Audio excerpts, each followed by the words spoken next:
Welcome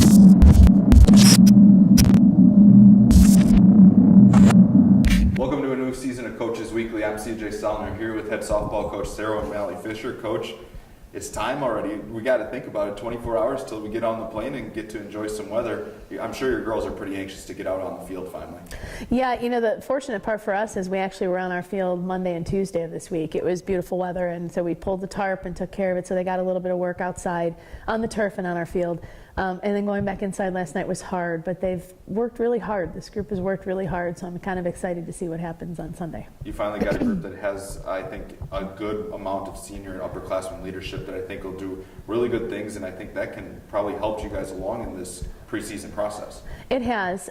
We've had some injuries and some setbacks that have had the next person up, you know, that next woman up type thing, if you want to call it that way. So we've had some shuffling of the lineup. We've got a lot of people in some different positions this year, and having that group of, you know, there's 4 seniors who have been with me for 4 years now, and it's been fantastic to be able to watch them grow and take over that leadership role.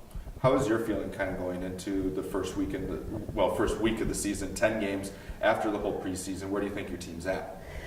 You mean talking about actually what we use spring training for? Yeah. You know, I love the idea of spring training because we get to play around with things a little bit. We get to see what we are made of in a way and prepare ourselves for conference, which is always extremely, you know, competitive each and every year.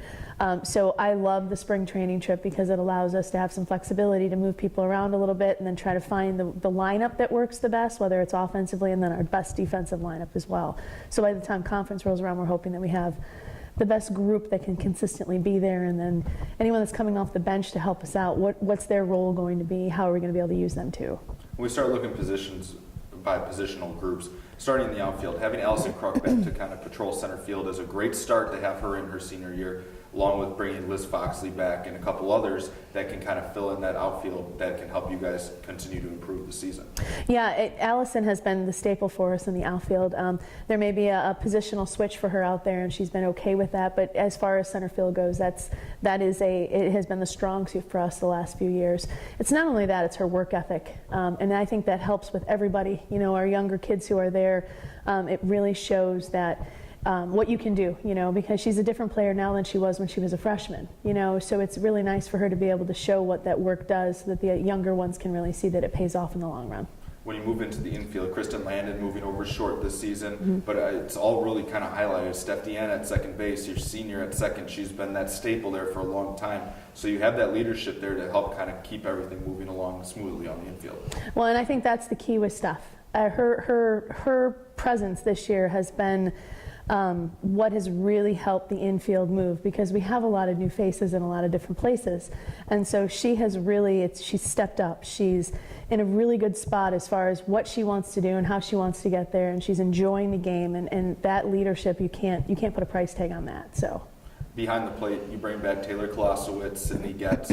Those two kind of have been there. We keep talking about it. You look across your whole team that you have a lot of people that have been there, done that. So that's had to have been nice. But having that kind of experience behind the plate is really big. Yeah, Taylor has done a really good job with that too. Sid's stepping in. We have a transfer in Shania Phillips, who's kind of a multi-talented player. We've had her in the infield, the outfield, behind the plate. Nia DeGeorge is coming in as well. So we've got a lot of depth behind the plate that we can use, but you know, having Taylor back there and having caught the majority of our games last year, she's coming back with a lot of experience, which is a little different. You know, Sid had some experience her freshman year. She had a pretty bad concussion last year, and it took her a really long time to get back, but she's stepping up not just behind the plate, but in the infield as well. So there's a lot of really great depth that the catchers are providing us in all of our positions across the board. Yeah, and then finally, inside the circle, Marita Van Dyke to highlight, just having her back is awesome in and of itself, and then having Julia Nation back as well is a good 1-2 punch to start off, along with a couple newcomers in. Yeah, I can't speak enough about the work ethic of Marita and Julianne. Julianne's leadership, she's unselfish.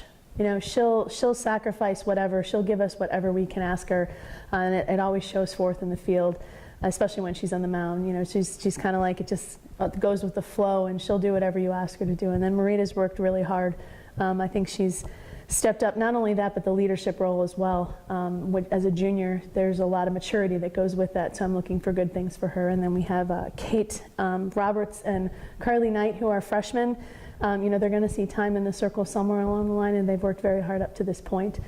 So we'll see. It'll be a lot of fun to see where we go.